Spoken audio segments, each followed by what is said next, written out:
阿尼玛卿，阿尼玛卿，责任为谁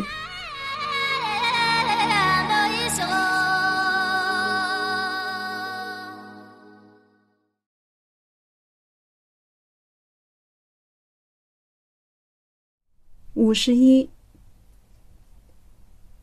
藏人与供奉的诸神同生共命，汉人没有这样的伴侣，只有他自己，所以只为他自己。当然，我说的各是大多数。52，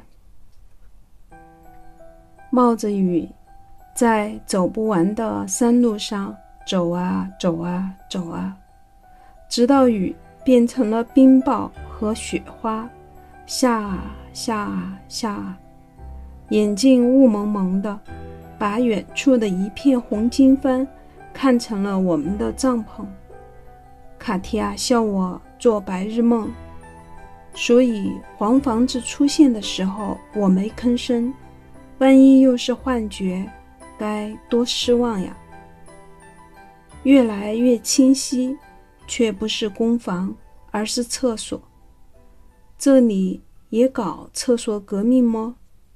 崭新，无臭味，男女各一间，颇具仪式感的矗立在这荒郊野外，还开辟了宽敞的停车场，足足让我俩大笑了几分钟。夜里，在下个不停的雨中，帐篷如蜗居，可以提供庇护。卡提亚从背囊中取出一张复印的地图，是他当年手绘的转山路线，用法文和藏文写着圣迹的名字。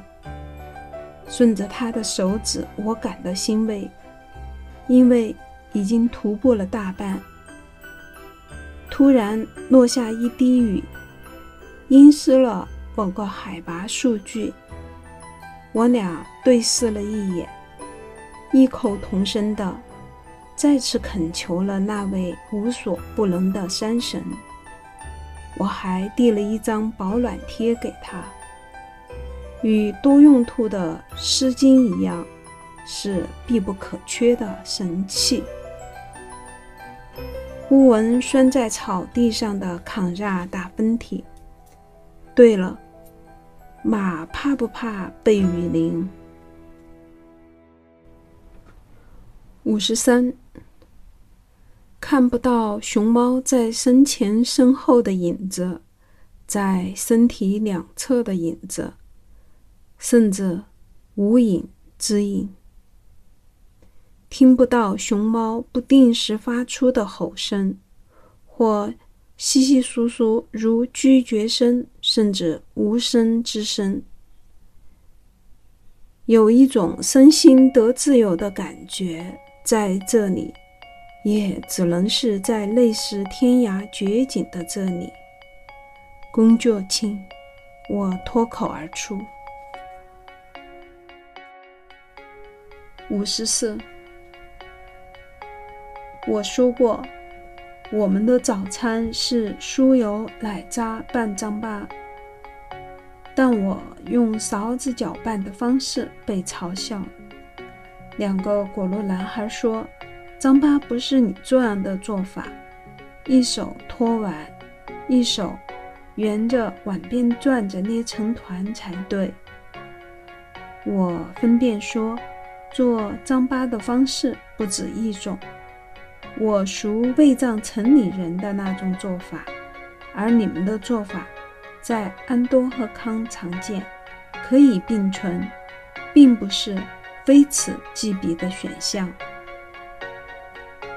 但我不会藏文确实是应该被笑话的，应该引以为耻，引以为耻。虽然我内心有时会很小气的嘀咕，又有哪个会母语的藏人写出了雪狮吼？